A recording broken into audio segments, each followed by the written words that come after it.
Hey everybody, welcome. For those of you who pop in late, you can catch this intro later when you download the cast. This is the beginning of the MSC 528, essentially how to be a startup, how to be a founder. And what we have for tonight's class in the first hour is we got Mr. Jason Feffer talking to us. And so I've opened this up to students in other classes to take part and hopefully kind of gain some insights from Jason.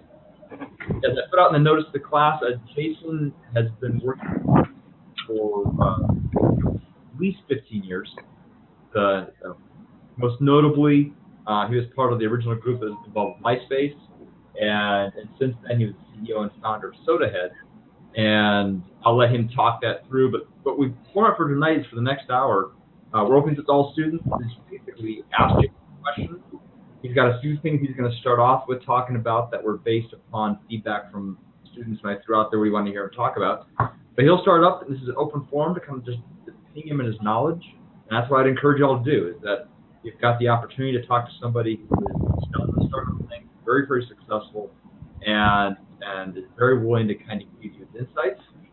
He can certainly diverge into Star Trek trivia, I suspect, and fantasy football. But let's start with being a startup. And with that, Jason, I turn to you. Hello, I think you can all see me now, so I put my Arizona hat on there. Very nice. My wife went to U of A, so I'll have to say bear down for her on her behalf. How to be a founder? Wow, what a topic. Really, it doesn't take anything to be a founder. Let's get that misconception out of the way. All you have to do is call yourself a founder and say you started in stealth mode, and there you go. Now, to be a successful founder is a little different, though. Or even to be a spectacular failure at founder is also wonderful. We've seen many of those, and so being a founder isn't hard. It's the success that I hope we'll talk about and focus on. There was a few questions that I put out of topics that I think everyone wanted to hear about. So I'll get started on some of those. And as you heard, I like to be interactive. I want to have you interrupt with questions, see where it takes us. If I'm going off in an area and it's not as interesting as something else you want to interrupt, please go ahead. And I think, let me unlock this, the chat. There we go. And we'll keep it flowing. I think 7:20, so we got about 45, 50 minutes. And I'm not in a rush, so if you have any questions toward the end, we can also go over those as well. So I'm going to turn off the video, if I can, for a bit and focus on talking and not looking good. So 1 second. Can you guys hear me still? Yes. Okay. Very good. So some of the topics that I thought were interesting and that I think you guys found interesting are what to prioritize. I put in the notes profits, scale, business development, or your own personal happiness. And it's a tough thing to figure out what to prioritize, because in some ways you started a business so that you could be the famous phrase is, I want to be my own boss. A lot of people are sick and tired of working for the man, and they know how to do it better. They have the best idea in the world. They know how to raise money, they think, and satisfy customers, and so they want to be their own boss. So they want to focus on their own happiness as being a founder, and then they also want to make a lot of money sometimes. They say, look, I want to start my own business, so I'm not just getting the W-2 salary or 1099. I want to make big bucks. I want to turn my stock into an IPO someday and cash out like those guys from Snap. I could do something better than. I keep pausing to allow people into the chat, so sorry. The noise is beeping. So the guys from, you look at Twitter or Snapchat, and I could have done that. I'm going to go do that myself. I want to make big bucks. And then just making a giant company that affects the world. Sometimes you're not in it for the money or the ego or self-gratification, which isn't so horrible, but really you want to change the world and make it a dent. And so there's a lot of different things as to what to prioritize. So I want to talk about that one. Another question we had is, yes, we all see floating bubbles, right, of letters. that means we're in the conference. I'll turn on the camera for a minute so any newbies can see my face. I'm the one talking down here. Kind of like the Brady Bunch, it looks like if you look at the screen there. So where to dock was another question. Where to dock, and I was joking about the NCC 1707, or I messed up the number, but the Starship Enterprise or your laptop. Essentially, where to start a business. And then the other one was identifying and hiring good people for cheap, and then terminating the cancer when and if you chose wrongly. So we'll talk about talent, location, and priorities. So I want to be my own boss, so I started a company, right? And really what you do is you find out that you work for everybody else when you're the boss. When you're a W-2 employee, senior director, entry-level developer, vice president, you have a single supervisor above you, and that's your boss. When you are the CEO founder, everyone is your boss. So I left a company after a few being in successful startups. I left and wanted to go raise my own money. I raised about first it was about $8 million. I set up the shop where I wanted to. I hired my best employees I could. I was really getting serious about the business idea and narrowing it down to this is what the product is going to be. And then it turns into, okay, board meetings. We got to prepare every month in the beginning for board meetings. We have to travel and meet the board at their destination sometimes. Go between the different venture companies, one in San Francisco, one in San Diego. So we're spending time traveling, preparing, and actually giving board presentations. You don't want to fail those. Those are your bosses. They invested money in your company. You owe them the money to return the best you can to return on that money. Employees, you spend time recruiting. You make special accommodations for different employees that have special needs, time schedules, their kids, whatever. You start trying to keep and retain the good talent, and so your employees become your boss because you don't want to lose them. You want to recruit them and keep them. And then when they go on vacation, you got to cover for them. There's no one else in the company probably is going to cover for them better than you in a startup, so you end up working their shifts. And you can almost never go on vacation because you have all these other bosses that have different schedules and you have to satisfy them all. The customers are also become your bosses. They have demand for new product changes, release dates, they want customer service, and then they end up not making payments on time. They're going out of business and you have to chase them down to make sure that you collect as fast as you can before their bank account shuts down. You've got vendors that you need to satisfy, negotiate, and keep on track and pay. You have the bank, you have the tax man, you have to go to networking events, publicity, the press. Again, all these people become your bosses. And so where do you focus? How do you satisfy your happiness, the scale of the company, to make a dent on the world, to make profits? With all these bosses, it's difficult to know where to begin. And I've been in the ups and in the downs. And when you're in the ups, it's easy. Everyone's happy. When the ups means you're growing, company's making money, you're getting attention, your friends are impressed, your family's proud of what you're doing, it's easy. And so how do you satisfy all these bosses? How do you keep everybody happy? Well, focus on all these things. And really it's something that you can almost say what not to focus on becomes an easier choice. And not giving up, not getting stubborn, not getting nostalgic, not selling out. So you started this company because it's your dream. And so when someone, like a client, says no, or your employees don't want a recruiting candidate doesn't want to join the company because he thinks it's a dumb idea, or a good employee wants to leave, you can't be stubborn about this, but take it as great input and amend or augment or pivot your dream.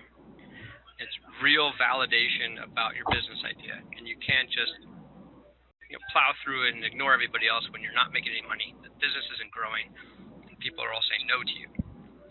And so you have to not give up and get despondent about it, but take that as, oh, okay, right? I still can do what I'm trying to do, but I have to take their input.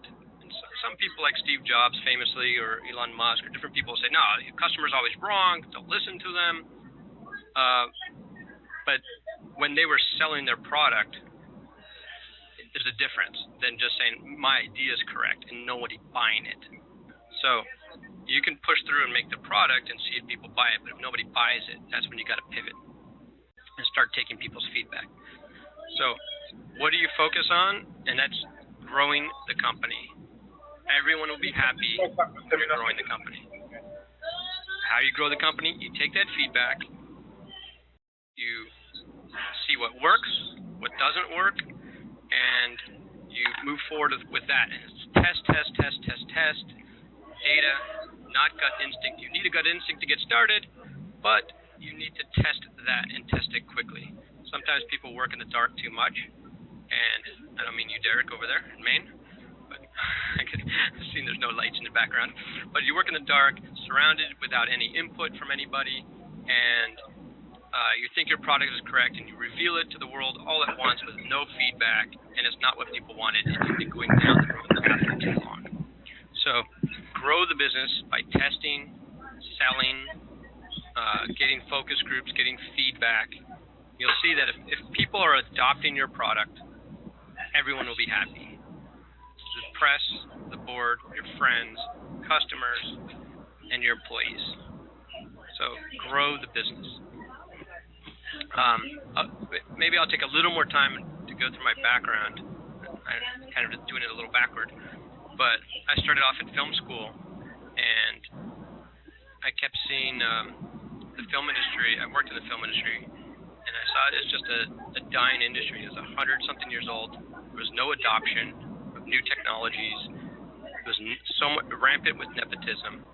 And so I wanted to do something more innovative, cutting edge, something with meritocracy. So I worked in video games. And in video games, it was great. There was a lot of meritocracy, tech-savvy people, and it was wonderful. I worked at Activision, and then from Activision, I went to .com in 1999, and as I walked up to tell my boss that, hey, I'm leaving Activision as an associate producer. I just worked on the best-selling title. And he's like, everyone's like, oh, why would you leave? It wasn't that attitude at all. It was, .com.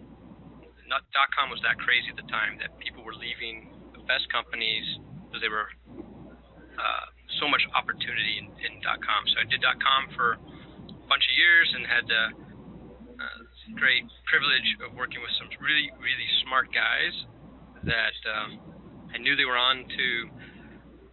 This was pre-MySpace. They were just such smart guys, and I wanted to be with them that I took a chance and I gave up a high-paying job at a stable company with people riding around their scooters and taking their dogs to work. It was really a cushy agency, digital agency, and wanted to work with these guys, sharing desks in an office, an old office building. And a year later, we started MySpace together, and that was an incredible ride. And after it got acquired by News Corp in 2005, I stayed for a year, and then I just couldn't take it anymore at News Corp that had 56,000 employees, and the company was myopic. People were not looking outside of MySpace to see what the competition was doing. And so YouTube, Facebook, these things were really gaining speed on us and traction. And as I started raising money for my own company, SodaHead, in 2006, I saw that MySpace was doomed, and I left when we just hit 100 million. Everybody felt on top of the world, but really the company had a limited lifespan after that. So I raised the money, started my company with one of my best friends from kindergarten. We went to get his MBA, and then we worked together on SodaHead, and he helped raise the money. And I'll get into that actually as one of my next topics. So I'm going to talk about hiring talent and things, but this is the hardest part of being a successful founder. When I meet with entrepreneurs and they say, hey, let me buy you coffee. I want to tell you my idea. I want to pick your brain. I want to see maybe you can invest and make some introductions. So I take most of those meetings because I'm always interested and want to hear what people are working on. And before they start talking about their idea, I say, wait, let me just tell you something. Your idea is worthless. It's just an idea. I'm seeing the chat bubbles go by, but it's really hard for me to follow them. Like they disappear. So let me open it. Oh, there we go. Sorry. Okay, let me just take a second to see some of these. Okay, okay, so I see the question from Natasha, and I'll get to that in a second. Just want to tell the part about sitting down with the entrepreneurs and telling them that their idea is worthless. Ideas are cheap. It's all about execution. And they have to be totally committed to the execution of their idea. And that usually upsets them a little bit. But they're such believers in their idea that they think the execution will be easy. And I tell them, well, what are you going to do when you start your company? You're going to raise money, you're going to hire people, how are you going to do it? And I'll hire people. I need a developer, I need a co-founder or something. And I remind people that a company, it's kind of a cliche I have. A company is not a piece of paper filed at the county or the state office in Delaware. It is not articles of incorporation. The company does nothing. The company is just a business entity or structure with a bunch of people who actually do things. And so the most important thing you could do about execution then is to hire the right people to actually execute, to get things done. If you're a founder who could do everything, you wouldn't need to raise money or hire people. You would just have a small team, do it on your own. But if you want to grow your business and be a founder of a company, not just your own consulting firm or something, you need to hire people, and it's the most important decision you make. You've heard it probably before, over and over and over, and I can't stress how true it is. And one of the things that's people say, how do you hire the best people? And you'll see there's blogs, there's giant companies, consulting firms, psychology classes, books, blogs, everything about how to hire the right people, because it is so important, but it's also very, very difficult. And so how do you hire the right people? There's different ways you can do that, but one of the main things to do is get rid of the bad people. And so I think you may have heard hire fast, fire fast, or fail fast. I don't think failing fast is always the best answer, but firing fast is. You can almost never rehab a bad employee. Especially higher up in the company, they often turn into a disease or a threat or a cancer to the rest of the company. They create bad attitudes. They hire bad talent. So they say that A players hire A players and B players hire C players. Right? So and you can imagine what a C player would hire. You don't want to have the bad ethics at the top, bad role models. Because all your good people, your good employees, you'll lose over this. You'll struggle to keep the business afloat with just a couple bad people at the top or even at the bottom. You'll spend way too much time on this. So unfortunately, my co-founder and I didn't agree on everything, and I'm hearing a lot of background noise. I'm sorry. So if there's possible, you can mute. So you want to get rid of the people at the top. I think that's better. Thank you. Get rid of the bad apples in the company as fast as possible. Nothing will drag a company down worse than bad employees, and I am saying it over and over and over again because some people are like, no, he's just he's doing something wrong, but I can fix it, or it's just that one time. I don't think enough attention has been made in the industry is about firing people. More has been made about hiring people. And in technology companies, they move so fast that 5 people might come in for an interview, and if you don't hire that person that day, you might lose them. So you might have to hire more than one person to fill the job. And if they're both great, that would be amazing and really work out. I mean, you don't want to hire people with the intention of firing them and mislead them, but you might want to say, look, let's see how this works out. We're going to hire people. We're going to get some projects done, and we'll see how it works out. We'll do review in 30, 90 days. If both employees are great and you can keep them both, that's amazing. Or you hire them sequentially if they don't come in at the same time. Hire one guy. If he doesn't work out, move on to the next. But don't bog down by trying to hire the exact right person, setting up all these tests, looking and looking and looking and looking and looking for that right candidate. And several good ones went by and you just didn't know it. One of the best employees I had came in as a referral from my lead engineer. And I went to meet him, and it was before we had office space, before we were incorporated, before we had raised money. We were just getting the team ready. And so I met with him at a restaurant or a bar somewhere, and I didn't know if the guy could speak English. He was really quiet. He would answer questions with, yeah, sure. And it was very disconcerting, but I trusted my lead engineer who had worked with him in the past, and he turned out to be one of the best engineers I've worked with. So if I was just trying to go interview that guy off the street, I would have missed out on that opportunity. So hiring people, giving them a chance, and then quickly terminating. And you don't want to make it that they're surprised and you mislead them, of course. So make sure that the relationship's open. So I'm going to go back now to a couple of questions here. Someone said, red flags to look for when interviewing potential employees or attributes that don't surface during the interview that might begin to show soon afterward. Google was famous for giving puzzles, tests. Oops, I have to allow another person in. Google's famous for offering tests and puzzles for engineers to take, and because it was kind of an engineering company, they gave it to almost every employee. Would have to take these puzzles, like how many basketballs can fit in a room that's 30 feet by 40 feet and 10 feet tall? Or if you have 10 pennies and 5 nickels, how many combinations can you make of 16 cents or whatever it is? And they would give these quizzes. And it turned out later that the puzzles didn't hire always the right type of people for every type of job.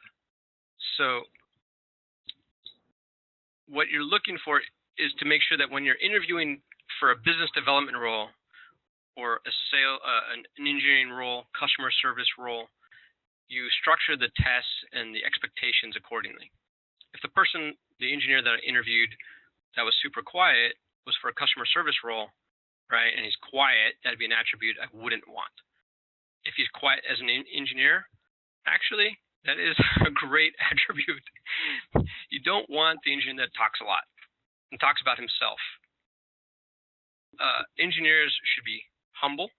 I think all employees should be humble, but especially engineers, they should be seeking the newest technologies and learning. If an engineer, it's so easy for engineers to do this, to say how great they are. So when they're great, they don't think they need to go learn anything. So I think the one constant that I look for in employees, and I talk about this with some of my companies that I advise, is character. Character has to be consistent through every position. Their ethics, their attitude, their willingness to innovate or bend in a startup and to be flexible, trust, loyalty, those sort of things. I often, in a startup, find people don't know what they're going to do. You just want to have good people on board, and they're kind of generally suited for a task that needs to be done, and they learn it on the way. And so someone who's willing to learn, who's humble, good character, you don't want the person who says he knows it all. And so here's a test that someone taught me that works out pretty well. And you could apply it to any of these positions. On a scale of 1 to 10, how do you rank on skill X, Y, Z? A 1, you've never heard it before this interview. A 10, you created this technology or this methodology or this process. So in the beginning, if someone's giving themselves 9s and 8s in anything, that's a red flag. And then on the contrary, if someone starts out with a 6, 7, that's good and humble. And then what's interesting is if someone starts out with an 8 or 9 and then revises it down when they figure out how crazy it sounds to be a 9. Nobody should be a 9. Even if you invented the technology, other people, if it's open source, whatever, have molded it and changed it and found solutions to make it better. So even the guy who invented Linux shouldn't call himself a 10 on the Linux operating system. So there's tests you can do to look for those characteristics of humility, willing to learn, be flexible, show loyalty. There was a test in law enforcement that they would ask, hey, you're a trainee, you're at 7-Eleven, and your partner says, hey, thanks for the donuts, and walks out without paying. What do you do? So testing character and tough situations, I think is good. References, etc. So when looking for employees, look for the red flags more than you can look for the green flags. It's a lot harder to weed people out for their negatives than to say that they're the perfect candidate. And I've been so often surprised by the humble, quiet person that I thought could barely do the job turns out to be the best. We hired a QA engineer who knew PHP. He didn't know Python or SQL or any of these technologies that we were doing. He was sick during the interview, but he really wanted the job. So he was late. I mean, we had to postpone it and all. And he was apologetic, but he really showed a determination to get this QA job. It wasn't even the lead engineer or CTO or anything. He just really wanted to be a part of the company. And he is probably the best engineer I've worked with. He turned out to be leading the technology. I introduced him to have him be on the phone with our best clients in the world. And you've probably actually seen him on TV now in a commercial for Azure from Microsoft because he's one of the lead engineers for that from the Titan project. So really, it's character, humility, humble, willingness to adapt, learn. Those sort of things are the green flags, but really watch out for the red flags and fire. When you see those red flags, fire fast. There's 3 R's that I learned, which is retrain, reassign, and replace. So if someone's not doing a good job at that, you want to retrain them, make sure they understand it, reassign them maybe somewhere else in the company. If that fails, replace. And don't feel bad about going through those 3 R's really quickly. So I have a lot of topics here. And let's see, there was another question someone had. It says, some field experts are committed to innovating but do not have the desire to start a business. What is an option for these and experts other than starting a business? So there's SME, subject matter expert. It's a great word to say, is SME, that don't want to have everyone else be their boss. They can be a consultant, an advisor. They can be an employee. Field experts can join companies and be employees and be very valuable. You don't have to be the boss. You don't have to be the founder. And you can be a really key employee. And also, if you don't want to start a business on your own, there's a thing called the co-founder. And often co-founders aren't the ones that come up with the idea and start the business at the same moment. They can come in later, months, 6, 12 months later even. If a company has been going for a while, being built up for a while, maybe hasn't gotten too far along in its product development, you could still, those people can join a company that's already incorporated, already got office space, already got legal, HR, payroll, raised money, and you could still join the company as a co-founder. There's no law as to what a co-founder is. And oftentimes, having a SME, a field expert, as a co-founder lends a lot of credibility to the company. So if you're not the business-oriented person that wants to do paperwork and HR, payroll, blah, blah, blah, find that person who is and be a co-founder.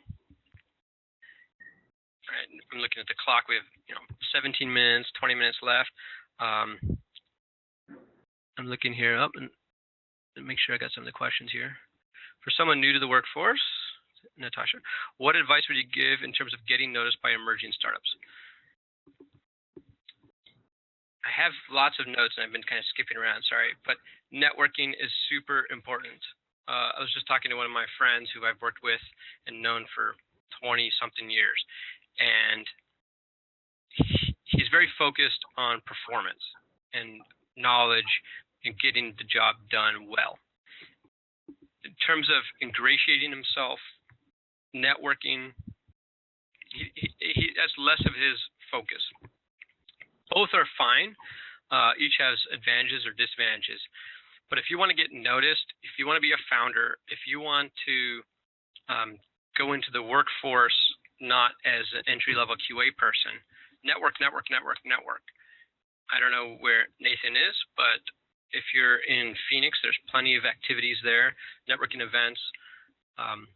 There's social media to follow. There's Slack groups for communities.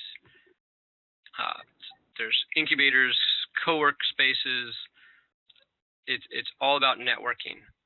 And then it's not just showing up physically to these events, but coming with some expertise and something interesting to add to the conversation. You don't need to come in with all the answers, but you have to know what the acronyms are, the TLAs, the three-letter acronyms. You have to know what the topic's about, in a sense. You can't just say, oh, I really like autonomous cars, show up at that networking event about autonomous cars, and hope that someone hires you. Having read the blogs, the case studies, following the companies that are buying and acquiring each other, the lawsuits that are going on, who the founders are, who the venture firms are that are investing in these types of companies, like all that's really available on the internet.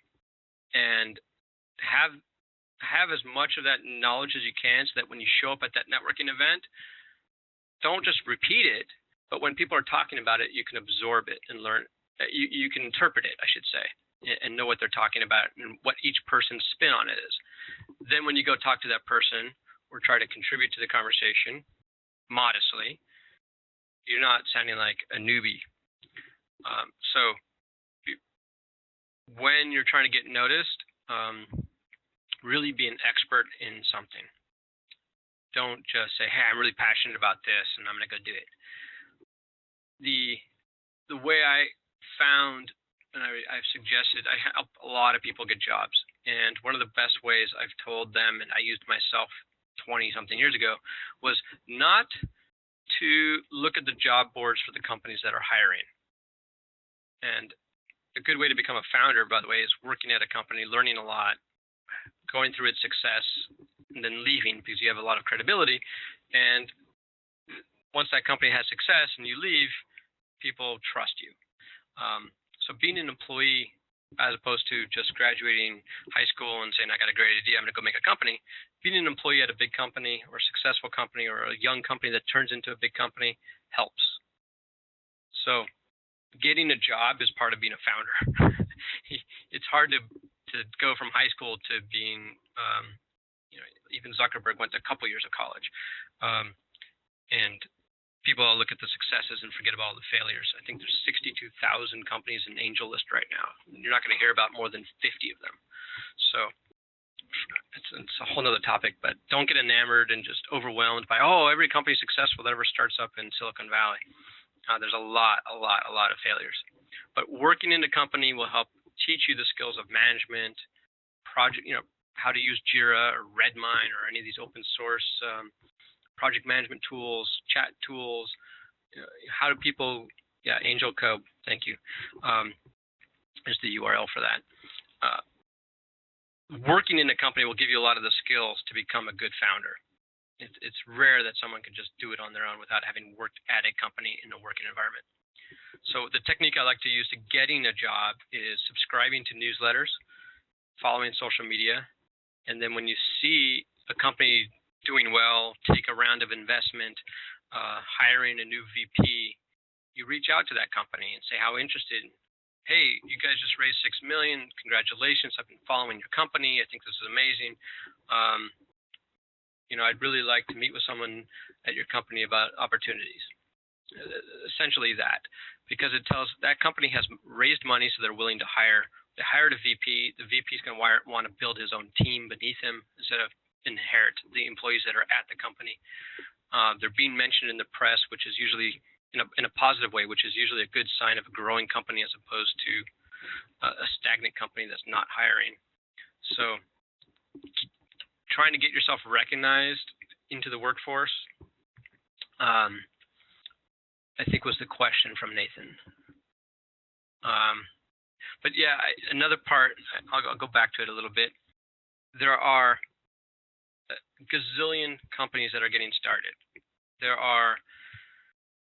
It's easy to become a founder. You'll see lists and lists and lists of companies that are in stealth mode, and that's if you look for it. If you don't look for it, you're just going to hear about Snap, Uber, Lyft, Google, Facebook, and all the successes.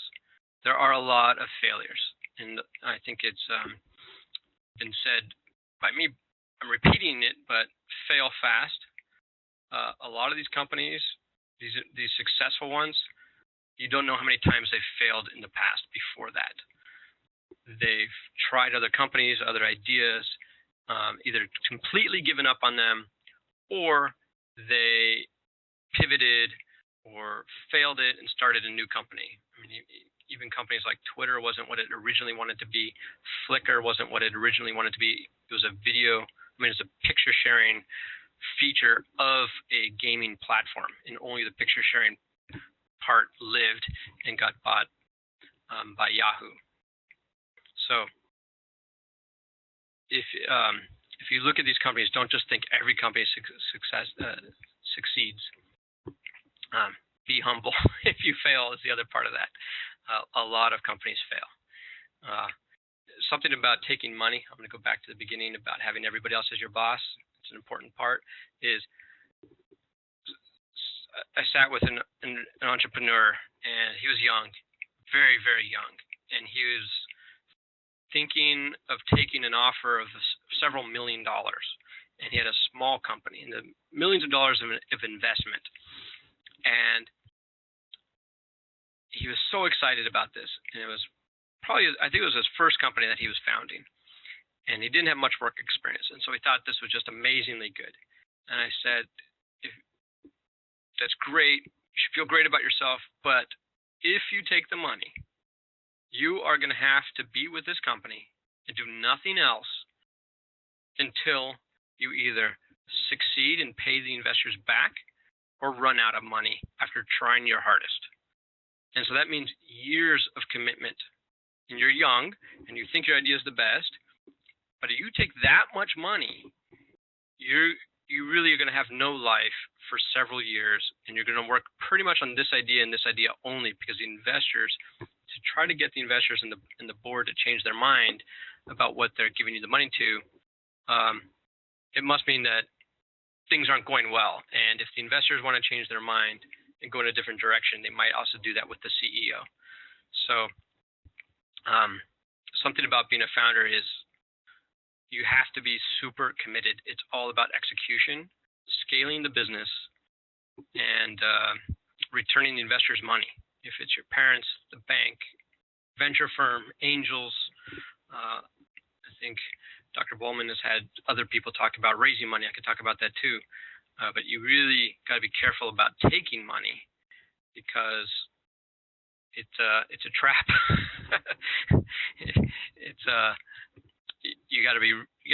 That's why scaling the business versus taking the money in the beginning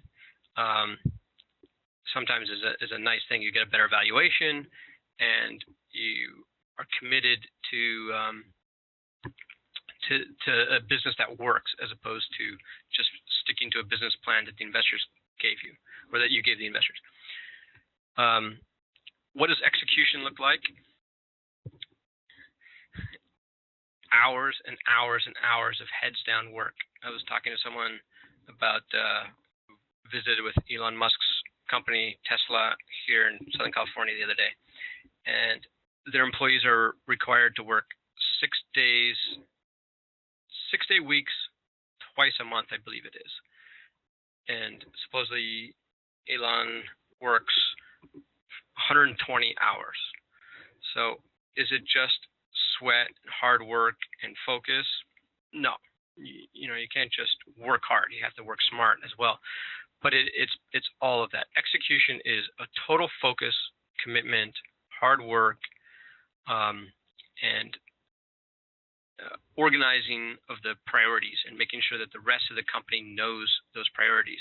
You can't have people not understanding where the business is trying to go, and you have mission statements and vision statements, and I saw that you guys have been learning about that and what the differences are. And so you want the people in the company to know where you are going, how you're going to get there, what you stand for, so that they can bring their assets to the table as well. As a founder, execution isn't sitting at the keyboard and typing. It's not generating reports. It's not writing more code or QA, quality assurance.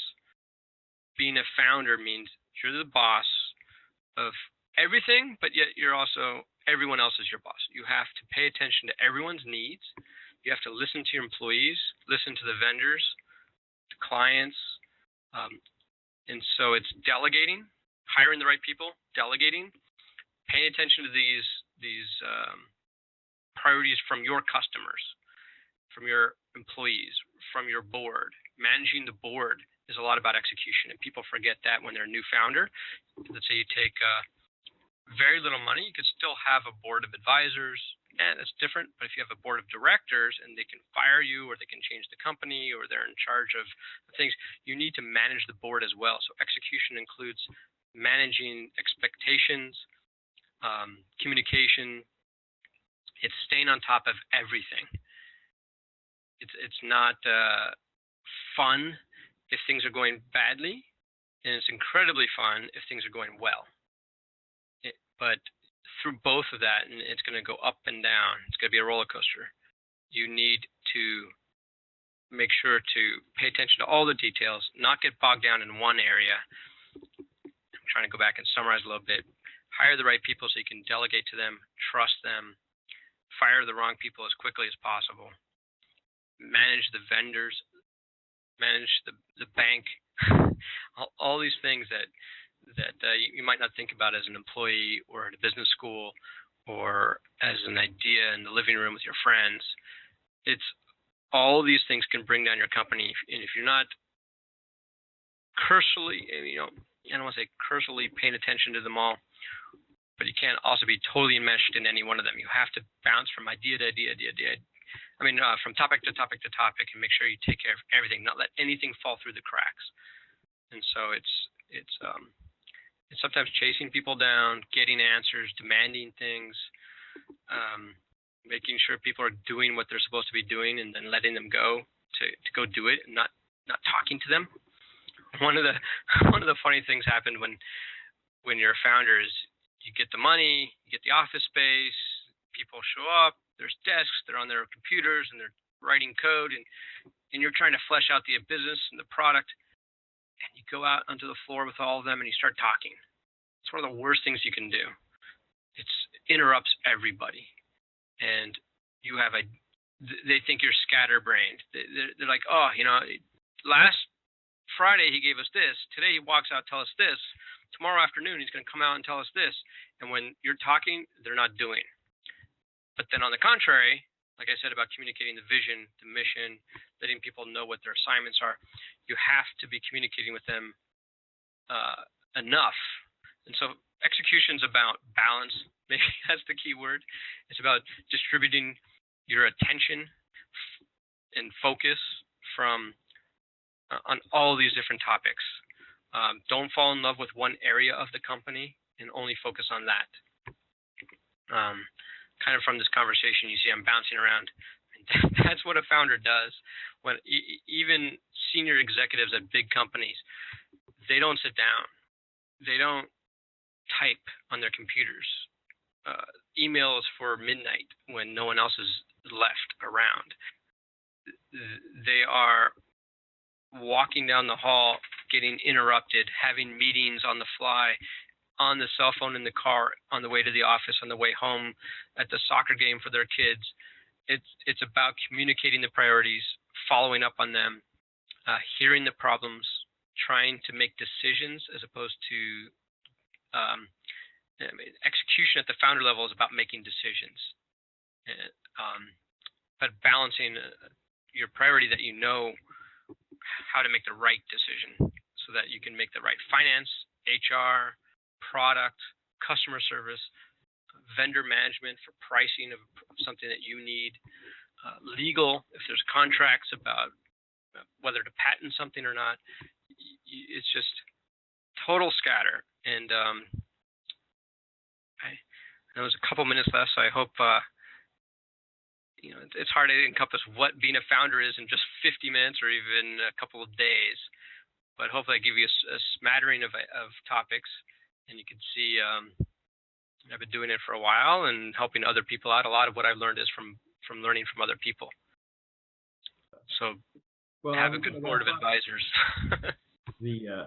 As we kind of close this up, if there's anybody who has like a final question to ping out this way, do so. But just to kind of echo in, Jason, like one of the things that strikes me is a thing I wish someone had told me back when I was in college was when you're in leadership, how many simultaneous things you've got to navigate, most of which were not things you were trained for. Yep. They'll just pick up on the fly. It's interesting, it makes it fun, but it is this reality of doing the founder role or being in that kind of like leadership space. Absolutely. And if you don't know the answer to something, sometimes you want to say something so you look impressive as the boss. Sometimes it's fine to say, I don't know, and I'll get back to you, and go ask an advisor, go find the smartest people in your company that know about the topic. Have meetings about it. It's often the decision making more than the typing on a computer what the right code is or what the right price is. I think that's especially hard for new leaders, especially people with engineering backgrounds where you're used to researching the problems and just being able to analytic your way to knowing the answer, or recognizing that in this role, getting the information is the bigger thing. Yeah. It's a lot. It's sometimes because it's so in tech, you're innovating so fast. There's not a lot of research to be done. There's no data sources out there other than your own testing, your own team that's been working on it and lived through it. Like, oh, we tested this product, and as I was doing it, I realized this. Here's a new feature idea. What do you think? Mm-hmm. You can't go research that and pull a focus group together fast enough sometimes. You can't go read a case study on something. So you need to be able to quickly on the fly have a gut instinct, but then test it and be willing to give it up later if it's wrong. Yeah, absolutely. All right. I think with that, we'll call this an appreciated wrap up for the evening. Jason, thank you so much for being here. Thank you, guys. And all the alerts are coming back saying we're at halftime. So if you want to catch the last game of college hoops, you still have time to get the game. All right. Well, thank you for offering this opportunity to me. Oh, absolutely. Thank you. Hey, for those of you who are in my class, we're going to close this session down. We're going to close Join Me down, and we're going to hop over to conference. And so we'll go ahead and wrap this up. Everybody's here. Thank you so much. I'm glad you guys could make it. I'm really happy to see so many of you who are online across the country hopping in. I appreciate that, Smiley. I hope you enjoyed the session. Cheers.